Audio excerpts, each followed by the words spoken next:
Hello everyone, मैं राजेश भंडारी आप सबको स्वागत करता हूं अपने चैनल इलेक्ट्रिकल अड्डा में। आज जो मैं आप सबके सामने जो नेक्स्ट वीडियो लेके आऊँ वो लेके आऊँ क्लास 12 की जो केमिस्ट्री है उसके इंपॉर्टेंट न्यूमेरिकल्स आप लोगों के सामने लेके आऊँ, क्योंकि बहुत से बच्चों के कमेंट आ रहे थे इंपॉर्टेंट न्यूमेरिकल्स के ऊपर। तो मैं यहाँ पे आपके कुछ इंपॉर्टेंट न्यूमेरिकल्स लेके आऊँ, ठीक है, जो आपके हर साल एग्जाम में आते हैं। ठीक, अब ये जो इंपॉर्टेंट न्यूमेरिकल्स होंगे यहाँ पे मैंने इनको 3 कैटेगरी में डिवाइड करा है। एक तो इंपॉर्टेंट में किस तरीके से डिवाइड करा है, एक मोस्ट इंपॉर्टेंट हो गए, एक इम्पॉर्टेंट हो गए और एक आपके जो कम इंपॉर्टेंट है। ठीक है, तो इनके जिनके नीचे मैंने मोस्ट इंपॉर्टेंट लिखा होगा वो ज़्यादा मोस्ट इंपॉर्टेंट क्वेश्चंस हैं। ठीक है, जो ग्रीन कलर में होंगे थोड़े मतलब वो भी इंपॉर्टेंट होंगे और जो येलो कलर में होंगे थोड़े कम इंपॉर्टेंट होंगे। ठीक है, तो इस तरीके से मैंने तीन कैटेगरी में डिवाइड करा है। तो आप लोगों को यहाँ पे तीनों तरह के क्वेश्चन मिल जाएंगे। ठीक है, और एक चीज़ और है, आप लोग देखना इन क्वेश्चन जो ये क्वेश्चंस हैं इसके अंदर आपके कुछ एनसीईआरटी है, कुछ प्रीवियस ईयर में भी आए हैं। ठीक है, तो यहाँ पे आप लोग देखना कि आप लोग इनमें से कितने क्वेश्चन आप लोग कर सकते हो अभी। ठीक है, आप लोगों की तैयारी यहाँ से पता चल जाएगी। आपकी फर्स्ट बुक में ही न्यूमेरिकल्स हैं। ठीक है, तो आप लोग देखना आप लोग इनमें से कितने न्यूमेरिकल कर सकते हो। आपके एग्जाम में जो केमिस्ट्री में जो है 15-20 नंबर तक का ये लगा लो न्यूमेरिकल्स आएंगे। ठीक है, तो इतने न्यूमेरिकल्स आप लोग कि उनमें से कितने मतलब कितने नंबर आपको जो आप मैंने ये न्यूमेरिकल आपको दिखा रहा हूँ इस वीडियो में, तो इनमें से आप कितने न्यूमेरिकल कर सकते हो आप लोग इसमें चेक करना। ठीक है, तो देखते हैं, इसमें स्टार्ट करते हैं। और एक चीज़ और है कि मैंने पिछले साल भी केमिस्ट्री के इंपॉर्टेंट न्यूमेरिकल्स के ऊपर वीडियो बनाई थी। ठीक है, तो उस वीडियो का लिंक भी मैं इसके डिस्क्रिप्शन में डाल दूंगा, जो पिछले साल के बच्चों के लिए बनाई थी। तो वहाँ से आपको आइडिया मिल जाएगा कि कौन कौन से क्वेश्चन कैसे कैसे आप लोगों को करने हैं। ठीक है, तो देखते हैं आगे। तो ये जो पहला क्वेश्चन आपको दिख रहा है, ठीक है, सबसे पहला जो क्वेश्चन आपको ये दिख रहा होगा ग्रीन कलर में। ठीक है, तो यहाँ पे क्या है, जो ग्रीन वाले हैं ना वो इंपॉर्टेंट क्वेश्चंस है। क्या है, इंपॉर्टेंट क्वेश्चंस है आपके। ठीक है, तो ये क्वेश्चन आपका सबसे पहला है। इसमें आपको क्या निकालना है, मास परसेंटेज निकालना है। ठीक है, यानी द्रव्यमान का प्रतिशत निकालना है। ठीक है, तो यहाँ पे ये इंग्लिश में है और ये हिंदी में है। ठीक है, तो ये आपका देखो हिंदी में ना कहीं कहीं पे आपका थोड़ा सा जो है मतलब मीनिंग में थोड़ा मतलब जब मैंने उसको ट्रांसलेट किया होगा तो थोड़ा बहुत चेंज होगा। वहाँ पे मैं आपको बता दूंगा कहाँ कहाँ पे क्या होगा। ठीक है, जैसे यहाँ पे 500 ml होगा, क्या होगा 500 ml होगा यहाँ पे। ठीक है, और ये आप यहाँ पे थोड़ा थोड़ा इंग्लिश में इससे मिला लेना। ठीक है, तो ये आप लोगों का पहला क्वेश्चन है जिसमें आपको मास परसेंटेज यानी द्रव्यमान प्रतिशत निकालना है। ठीक, ऐसे अगर हम दूसरे क्वेश्चन में जाएं तो यहाँ पे देखो मैंने मोस्ट इंपॉर्टेंट लिखा हुआ है, तो इसका मतलब ऐसे क्वेश्चन आपके एग्जाम में आएंगे ही आएंगे। ठीक है, ग्रीन कलर के इंपॉर्टेंट तो है ही, साथ में मोस्ट इंपॉर्टेंट मैंने जिनके अंदर लिखा हुआ है तो वो तो आपको करने ही करने हैं सबको। ठीक है, यहाँ पे आपको क्या निकालना है, मोलैलिटी है ना, मोललता ज्ञात करना है। ठीक, तो ये सेकंड क्वेश्चन हो गया। थर्ड क्वेश्चन के अंदर देखो, ये थर्ड क्वेश्चन है, ये भी मोस्ट इंपॉर्टेंट मैंने लिखा हुआ है। मोल अंश यानी मोल फ्रैक्शन आपको निकालना है। यहाँ पे क्या निकालना है, मोल फ्रैक्शन। ठीक है, तो ये आपका तीसरा क्वेश्चन हो गया।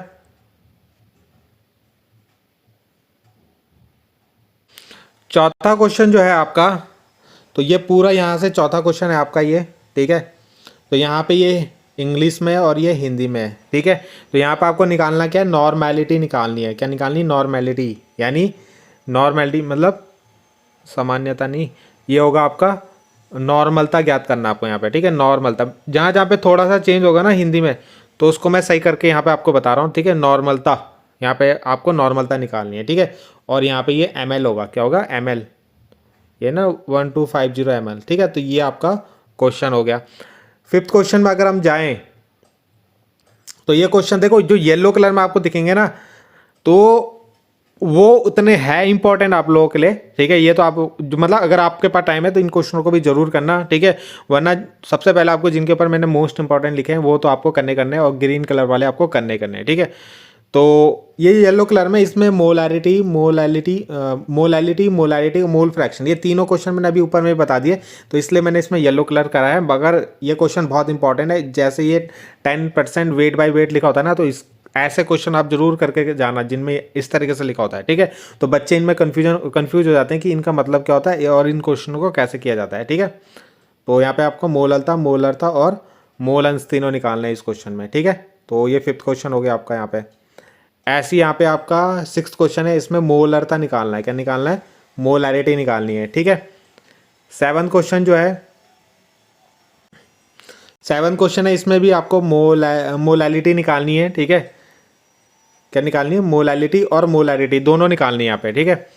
तो मोललता और मोलरता, देखो मोलैरिटी मोलैलिटी के क्वेश्चन आपके एग्जाम में आते हैं, इसलिए मैं यहाँ पे इतने सारे क्वेश्चन आपके इसके लेके आया हूँ। ठीक है। तो ये भी आपका क्या है, इसमें भी आपको द्रव्यमान प्रतिशत निकालना है और मोलैलिटी, एक मिनट है, इसको इंग्लिश में देख लेते हैं। ठीक है। हाँ, यहाँ पे आपको मोलैलिटी भी निकालनी है। ठीक है, मोलैलिटी। तो ये क्वेश्चन है आप लोगों का एक। ठीक है, ये भी येलो कलर में, तो इसको आप लोग केवल देख सकते हो और जिनको अच्छे नंबर लाने वो पूरे कर सकते हैं। ठीक है। What is the vapour pressure in solution if mix obey Raoult's law. तो चेक करना है आपको ये राउट्स लॉ को क्या है, के नियम को पालन कर रहा है कि नहीं कर रहा है। ठीक है। तो ऐसा क्वेश्चन आप लोग के लिए है, तो ये भी इंपॉर्टेंट क्वेश्चन, एक आपका पिछली बार आया था ऐसा क्वेश्चन, इसलिए मैंने डाला है इस बार। ठीक है। अगला क्वेश्चन जो है आपको दिख रहा होगा 10th वाला। ठीक है। तो इसमें क्या आपको relative lowering of vapour pressure यानी वाष्प दाब का अवनमन ज्ञात करना है आपको। ठीक है। अवनमन मतलब कम होना। ठीक है। तो वो निकालना है आपको। और दूसरा आपको वेपर प्रेशर निकालना है, यानी वाष्प दाब किसका वेपर प्रेशर निकालना है, सॉल्यूशन का निकालना है। ठीक है। सॉल्यूशन का वेपर प्रेशर आपको निकालना है। ठीक है। और तीसरा मोल फ्रैक्शन निकालना है शुगर के और वाटर के, यानी पानी के और जल का वेपर वो निकालना है आपको। क्या है? मोल फ्रैक्शन, मोल अंश निकालना है। तो ये इंपॉर्टेंट क्वेश्चन है आपका ये। ठीक है। इसके नीचे मैंने लिखा भी है। अगला क्वेश्चन आपको निकालना है यहाँ पे, calculate the mass of non volatile solute. ठीक है। तो यहाँ पे मास निकालना है आपको। क्या निकालना है? मास, यानी द्रव्यमान निकालना है।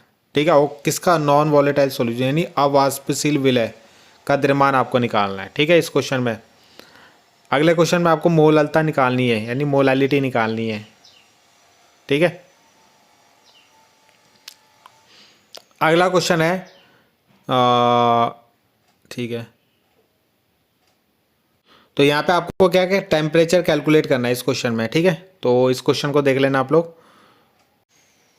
अगला क्वेश्चन जो है यहाँ पे क्या the freezing point of depression आपको निकालना है, यानी हिमांक में अवनमन आपको ज्ञात करना है और सॉल्यूशन का फ्रीजिंग पॉइंट निकालना है, यानी सॉल्यूशन मतलब विलियन का हिमांक बिंदु आपको निकालना है। ठीक है।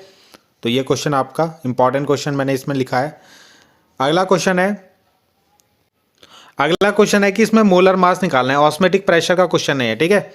यानी हाँ, मोलर मास मतलब यहाँ पे आणविक द्रव्यमान निकालना है आपको। क्या निकालना है? आणविक द्रव्यमान आपको ज्ञात करना है। ठीक है।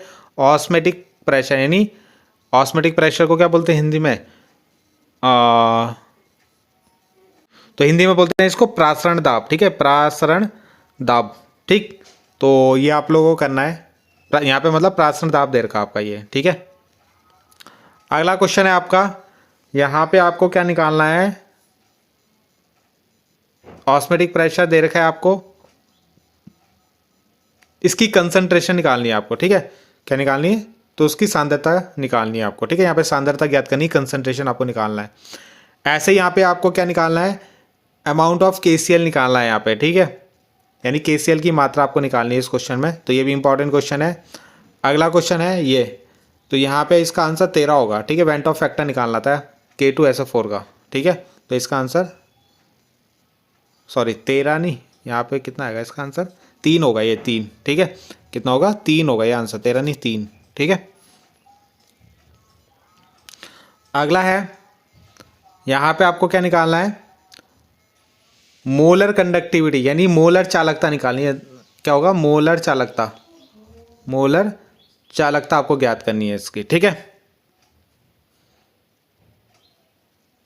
अगला ये क्वेश्चन है आप लोगों का, तो इस वाले क्वेश्चन में क्या निकालना है आपको? रजिस्टिविटी के निकालना है, कंडक्टिविटी निकालनी है, मोलर कंडक्टिविटी निकालनी है। ठीक है। यानी प्रतिरोधकता निकालना है, चालकता निकालना है, मोलर चालकता निकालनी है। ठीक है। ये क्वेश्चन आपको दे रखा है ऐसे। ठीक है। ये क्वेश्चन है, तो ये इंग्लिश में है यहाँ पे। ऐसे यहाँ पे आपको क्या निकालना है? The conductivity of the sodium chloride at इतने, चलो ये क्वेश्चन को हटा देना। ठीक है। ये क्वेश्चन नहीं है आपका। अगला है, ये आपका क्या है? उससे है ये क्वेश्चन है, कैसे है? कोलराज लॉ से। ठीक है। मोलर कंडक्टिविटी निकालनी, यानी आणविक चालकता निकालनी है यहाँ पे। ठीक है। आणविक चालकता आपको निकालनी है। डिसोसिएशन कांस्टेंट आपको कैलकुलेट दी मोलर कंडक्टिविटी, ठीक है, मोलर कंडक्टिविटी इसमें भी निकालनी है, यानी आणविक चालकता आपको निकालनी है, ठीक है, और डिसोसिएशन कांस्टेंट भी निकालना है इसका, ठीक।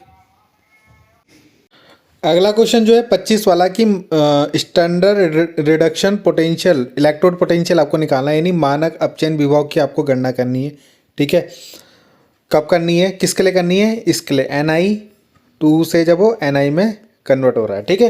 तो इसके लिए आपको इसका मानक अपचयन विभव यानी स्टैंडर्ड रिडक्शन पोटेंशियल निकालना है, बाकी वैल्यू आपको इसकी यहाँ पे गिवन है, ठीक है। ये इंपॉर्टेंट क्वेश्चन आपका। अगला है write the half cell reaction and overall cell reaction for electrochemical cell, ठीक है। यहाँ पे भी आपको standard EMF of the cell निकालना है, ठीक है, यानी मानक ईएमएफ की गणना आपको करनी है यहाँ पे भी, ठीक है।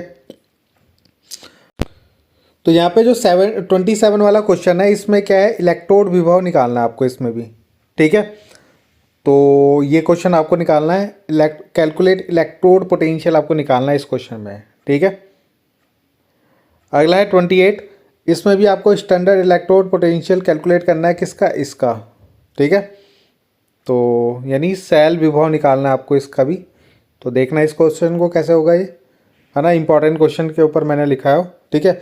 यहाँ पे आपको इक्विलिब्रियम कांस्टेंट निकालना है, यानी इक्विलिब्रियम कांस्टेंट मतलब जो आपका प्रतिक्रिया के लिए संतुलन स्थिरांक की गणना करनी है आपको, ठीक है यहाँ पे। तो ये जो 31 क्वेश्चन है ये आपका फैराडे लॉ पे है, तो यहाँ पे mass of the copper deposit at the cathode वो निकालना है, ठीक है।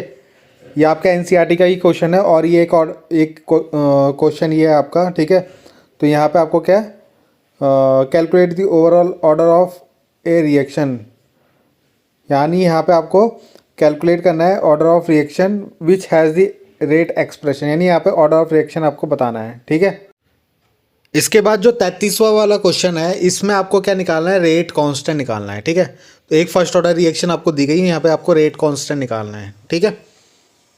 तो और ये यहाँ पे हिंदी में लिखा हुआ है, ठीक है,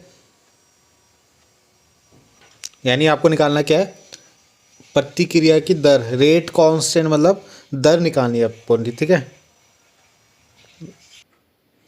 अगला है यहाँ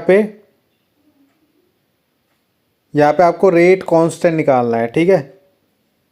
क्या निकालना है, रेट कांस्टेंट की वैल्यू निकालनी है, ठीक। तो इस क्वेश्चन को देखना, ये जो ये है ना यहाँ पे ये लिखे हुए हैं जो, इसका मतलब यहाँ पे मल्टीप्लाई होगा इनके बीच में, ठीक है। क्या होगा, मल्टीप्लाई होगा इनके बीच में। जैसे अगर मैं इसको लिखूँ तो ये है 0.2 इंटू 10⁻², ठीक है। अगला क्वेश्चन है आपका एक ये, ठीक है। तो इस क्वेश्चन को भी आप लोग कर लेना, ठीक है। अगला क्वेश्चन जो है यहाँ पे ए फर्स्ट ऑर्डर रिएक्शन देर की जो 10 मिनट में 20% कंप्लीट हो जाती है, और 75% में टाइम निकालना आपको कि 75% जो होगी वो कितने टाइम में कैलकुलेट होगी, ठीक है। ये क्वेश्चन है आपका। एक आपको रेट कांस्टेंट दे रखा है, ठीक है। तो यहाँ पे आपको क्या निकालना है, एक the rate constant of first order reaction आपको दे रखा है, आपको टाइम निकालना है यहाँ पे, ठीक है। कब का, जब तक वो रिड्यूस हो जाता है, कितना रिएक्टेंट जो रिड्यूस आएगा 1/16, यानी अब अभिकारक की सांद्रता को इतना गुना होने में कितना टाइम लगेगा ये आपको निकालना है, ठीक है। इंपॉर्टेंट क्वेश्चन है ये आपका। सेम टू सेम एक ऐसा क्वेश्चन आपका यहाँ पे भी है, ठीक है, और एक क्वेश्चन ये भी है, ठीक है। लगभग सेम ही है क्वेश्चन, इंपॉर्टेंट क्वेश्चन है ये, ठीक है। एक क्वेश्चन ये है आपका, ठीक है, ये भी इंपॉर्टेंट क्वेश्चन है, सबसे ज़्यादा इंपॉर्टेंट क्वेश्चन यही बोला जाता है यहाँ पे, ठीक है। अगला है यहाँ पे आपको ये शो करना है, तो एक न्यूमेरिकल ये भी इंपॉर्टेंट है, ठीक है। और इस वाले में क्या करना है, मैग्नेटिक मूवमेंट निकालना है आपको, यानी चुंबकीय आघूर्ण निकालना है, चुंबकीय आघूर्ण, ठीक है, चुंबकीय आघूर्ण निकालना है, जिसका परमाणु क्रमांक कितना है 25। ये डी ब्लॉक से आया है आपका क्वेश्चन। ये आपको आईपीएसी नेम लिखने हैं इनके, ठीक है। कोऑर्डिनेशन चैप्टर जो है आपका उपसय संयोजी वाला, ठीक है, तो उसके आईपीएसी नेम आपको सीखना है। यहाँ पे आपको बताना है कि which of the following two coordinate identity is chiral, यानी ऑप्टिकली एक्टिव है यहाँ पे, ठीक है, कि ठीक ऑप्टिकली रूप से क्या है, सक्रिय है। तो यहाँ पे आपको इनमें से आपको बताना है, ठीक है। अगला ये है यहाँ पे आपको इनका ज्योमेट्रिकल आइसोमेरिज्म ड्रॉ करना है, ठीक है। क्या करना है, ज्योमेट्रिकल आइसोमेरिज्म ड्रॉ करना है इनका, ठीक है। जो इनकी ज्यामितीय संरचना होती है ना, ज्यामितीय आइसोमेरिज्म यानी समावता, ज्यामितीय समावता को आपको इनका बना के दिखाना है, ठीक है। इंपॉर्टेंट क्वेश्चन है आपका ये। इसमें जैसे ये इस तरीके से क्वेश्चन आपको पास दे देगा, बोलेगा इसकी ज्योमेट्री क्या है, तो जैसे यहाँ पे इसकी ऑक्टाहेड्रल है, मैग्नेटिक नेचर कैसे निकालते हैं, पैरामैग्नेटिक है, यहाँ पे हाइब्रिडाइजेशन कैसे निकालते हैं, D2sp3 है जो इसका आंसर आ रहा है, तो ये तीनों कैसे निकालते हैं वो क्वेश्चन आपको सीखने हैं, ठीक है। इंपॉर्टेंट क्वेश्चन है ये, एग्जाम में आता है। और क्रिस्टल फील्ड थ्योरी की हेल्प से आपको बताना है कि इसमें कितने अनपेयर्ड इलेक्ट्रॉन यानी अयुग्मित इलेक्ट्रॉन कितने हैं, और यहाँ पे भी आप कैसे चुंबकीय गुण निकालते हैं, ठीक है, वो कैसे बताते हैं यहाँ पे, तो वो भी आपको सीखना है क्रिस्टल फील्ड थ्योरी की हेल्प से, ठीक है। क्रिस्टल क्षेत्र सिद्धांत की मदद से कैसे हम अयुग्मित इलेक्ट्रॉनों की संख्या निकालते हैं, कैसे हम यहाँ पे बताते हैं कि कोई पैरामैग्नेटिक है, डायमैग्नेटिक है, तो वो आप लोगों को इसमें सीखना है, ठीक है।